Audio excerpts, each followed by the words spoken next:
Hi friends, welcome back. Today I'm gonna be making Fukujinzuke. The Japanese curry is almost always served with Fukujinzuke and never good enough without it.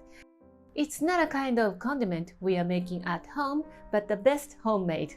It's easy to make and you can freeze it. Let's get started.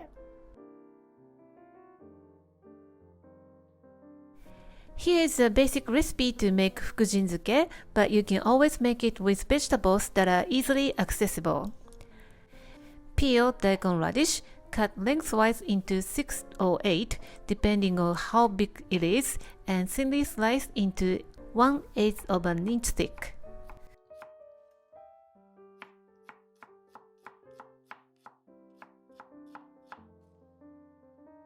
Slice carrot and cucumber into the same thickness as well.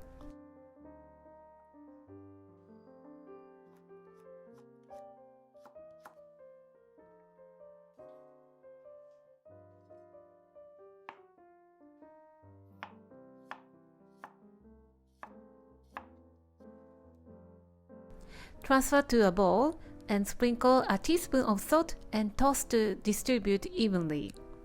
Place a plate over the vegetables and put on some weight to draw out the excess moisture from the vegetables.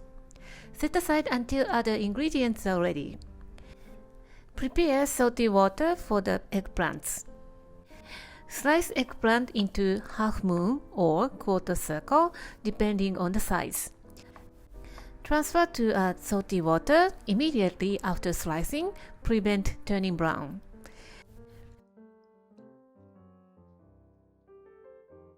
Peel and slice the lotus root into the same thickness.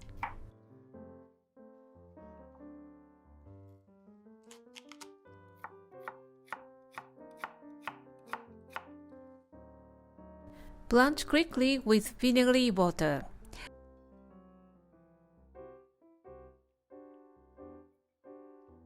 Place them onto a bamboo mat to stop cooking and release the heat. And shred ginger.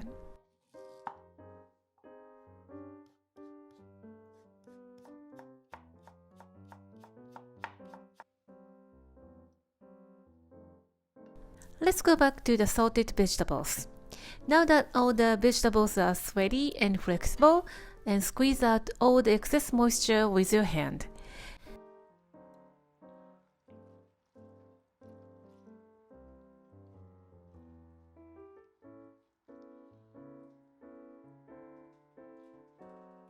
And squeeze out the moisture from the eggplant.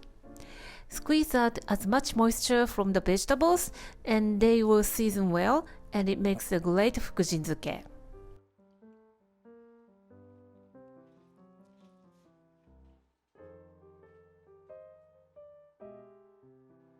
Heat the mixture over medium-high heat and bring it to a boil.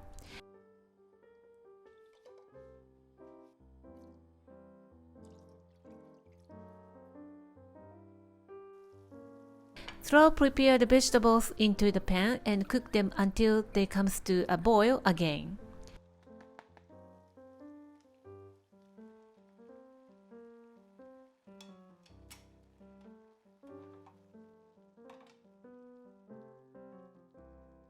Transfer the vegetables to a clean container.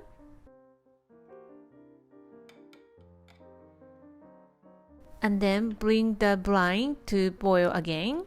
And reduce the brine until thickened for about 5 minutes or until look like this.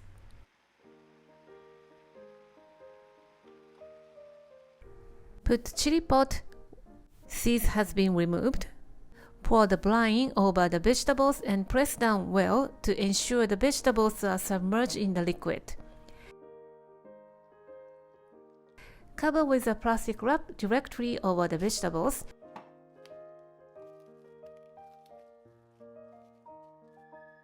And if you have a plate like this, put it over the vegetable and put the weight over it and let it cool to room temperature. What this does is accelerate the marinating. And when it comes to room temperature, seal and refrigerate overnight and good to go. But it's even better if you leave the pickles for a few days to develop more flavor.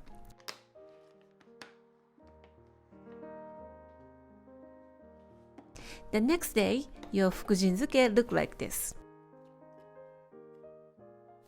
You can keep them in a refrigerator for a week to 10 days or keep them in a freezer for a year. Transfer to a Ziploc bag and remove as much air as you can. Then take it out from the freezer and leave it at room temperature for a while and good to eat. Texture and taste are the same.